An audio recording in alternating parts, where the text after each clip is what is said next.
Ciao amici del bosco, buon ottobre a tutti! I've been trying to break through. Questo giro nell'orto di ottobre lo faccio insieme a Matteo Cereda di Orto da Coltivare, che è venuto a trovarmi. Ciao Francesca. Ciao, mi raccomando non essere troppo critico nei confronti del mio orto. Che cimice è questa? Matteo, intanto come puoi vedere ci sono ancora i fagiolini, quest'anno sono arrivati tardissimo, si sono maturati tardi, ma almeno ce li abbiamo ancora. Io raccolgo tutto poi. And with every failed attempt, only grew myself. I fagiolini li abbiamo raccolti, per oggi bastano. Sono molto contenta di questa raccolta autunnale. Come dicevo, in estate non ho avuto fagiolini, credo per il troppo caldo, invece adesso finalmente ho avuto soddisfazione. Matteo, ti piacciono i porri? Tantissimo. Allora raccogliamoli. Mi aiuto con questo attrezzo antico che si utilizzava per raccogliere le barbabietole, però secondo me va bene anche per i porri perché ha questa forma che aiuta a non ferire.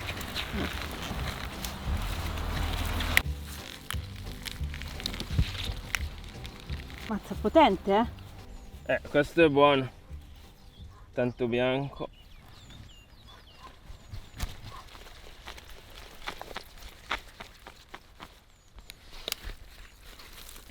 Vota i porri del bosco di Ogigia?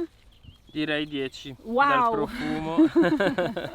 Questa parte la lasciamo nel campo che fa pacciamatura. Anche questo è bello bianco. Mi dispiace un po' raccoglierle queste piante. Adesso proviamo un'altra tecnica.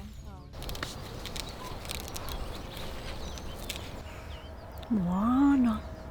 E adesso prendiamo il raccolto anche per Matteo, così avrà in cucina i porri del bosco di Ogigia.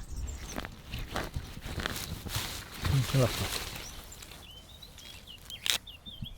Mi prendo qualche pomodorino rosso. Tra l'altro in questo periodo le piante di pomodoro, diciamo, sono a fine ciclo e le possiamo utilizzare però, Matteo, per prevenire la cavolaia, che qua mi sa che ha già fatto qualcosa. L'odore caratteristico della pianta di pomodoro si dice sia un repellente per la cavolaia. Poi questa consociazione probabilmente non è bastata perché i cavoli qua erano troppo attraenti. Dato che la consociazione non potrà proseguire perché il pomodoro sta andando alla fine del suo ciclo, possiamo utilizzare la parte verde per fare un macerato da spruzzare poi sulle piante di cavolo. Poi la prevenzione vera della cavolaia è quella che avete già fatto investigando alla ricerca di uova. Beh, è un buon inizio questo. Adesso passiamo alla frutta. Matteo, là ci sono i finocchi, però ancora è presto per raccoglierli. Si vede però tutto il lavoro che abbiamo fatto per il sovescio, lo vedrete in altri video. Qui ci sono tutti i cardi, no? Fine ciclo, sono stati tagliati. Guardate quanti semi. Se questi nascono avrò un campo di cardi praticamente. Bellissimo, guarda, sono stupendi. Guardate quanti semi. Pensate a quanto sono intelligenti le piante e a che sistemi che hanno trovato per viaggiare. Tra le meraviglie del bosco di Ogigia ci sono anche i formicai, perché non è che, voglio dire, tutti i formicai sono uguali. Guardate questo. Allora, io credo, ipotizzo, Matteo dimmi cosa ne pensi, che tutte le formiche stiano raccogliendo dei semi delle piante spontanee e poi si prendono forse il contenuto ricco e lasciano la protezione fuori, quindi diciamo il guscio, la lolla dei vari semi. Possibile? Può essere perché questo non contiene il seme. Rispetto all'orto non sono sempre graditissime, anche se non fanno enormi danni. Però vabbè, magari qualche seme del nostro sovescio se lo porteranno qua dentro.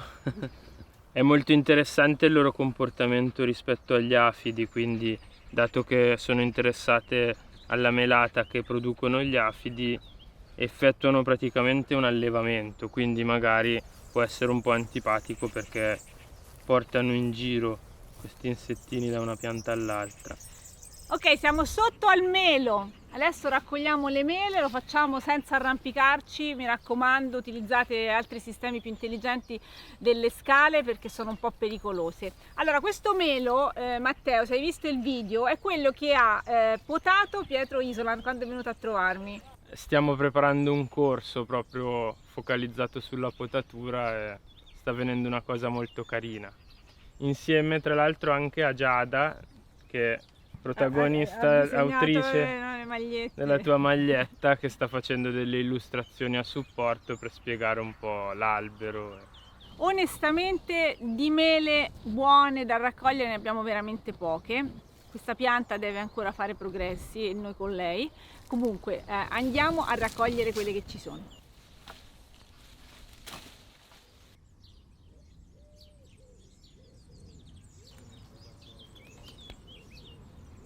E tanto che ci siamo prendiamo anche le sorbe. Queste si fanno finire di maturare nella paglia. Carina la sorba. Non ho mai assaggiato il sorbo. Quindi...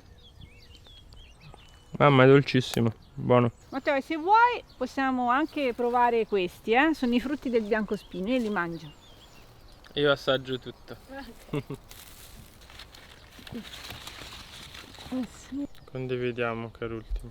Matteo, questo è uno dei miei compost. Sai che al Bosco di Ogigia si fanno parecchi passaggi di compost. Allora, questo secondo me è quasi maturo, è il momento di vagliarlo. Ti faccio un po' vedere, guarda, c'è ancora molta vita qua. Che dici? Un bel colore? È un bel colore, vedo un lombrico che si nasconde. Non c'è puzza. Direi che è proprio pronto. Allora, come posso utilizzarlo in questo periodo dell'anno? Cioè a fine stagione si può mettere il compost a terra? Sì, diciamo che è proprio il momento tradizionale per dare quella che chiamiamo concimazione di fondo, cioè si va ad aumentare la sostanza organica che appunto il compost porta con sé. È un po' una restituzione di tutto quello che abbiamo prelevato dall'orto durante i mesi estivi. E quindi per la salute del suolo, cosa di cui voi di Bosco di Ogigia sapete bene. Sono tantissimi piccoli. Loro sono i miei operai, gli operai più numerosi del mio orto. Matteo, ho proprio bisogno dei tuoi consigli. Adesso ti porto nei miei mini bancali di zafferano. I bulbi stanno qui da già qualche anno, non li ho trasferiti diciamo nell'ultima stagione, ma saranno almeno 3 o forse 4 anni.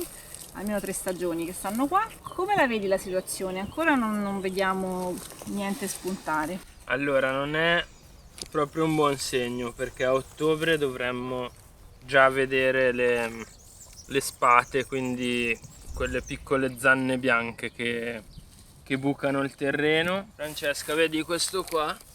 Aia. Cos'è?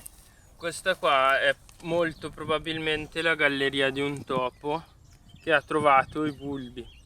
I topini sentono i bulbi e se li vanno a mangiare sottoterra. Quindi qui potrebbe esserci una serie di gallerie per raggiungere tutti i miei bulbi? Se vedi ci sono altri buchi. C'è proprio la galleria, vedi? Ecco, guarda. Questo è la tunica. È la tunica. È la tunica del bulbo, perché l'arvicola, il topino si mangia al dentro e ti lascia la pelle, poi prosegue.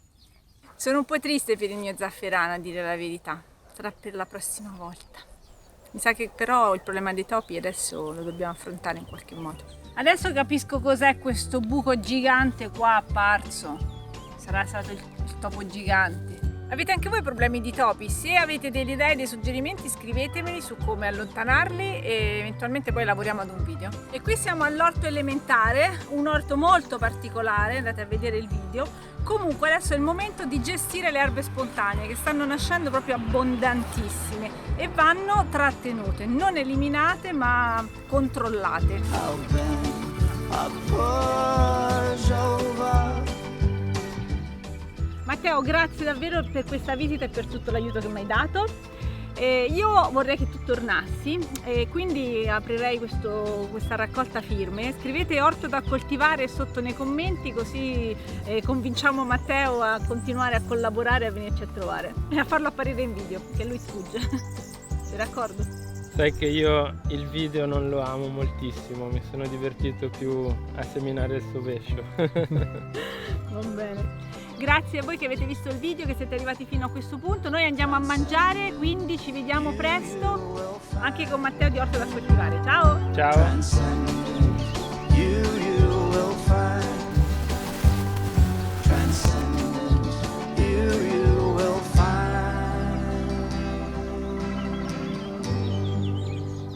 Grazie davvero a te e a tutti, ci vediamo presto e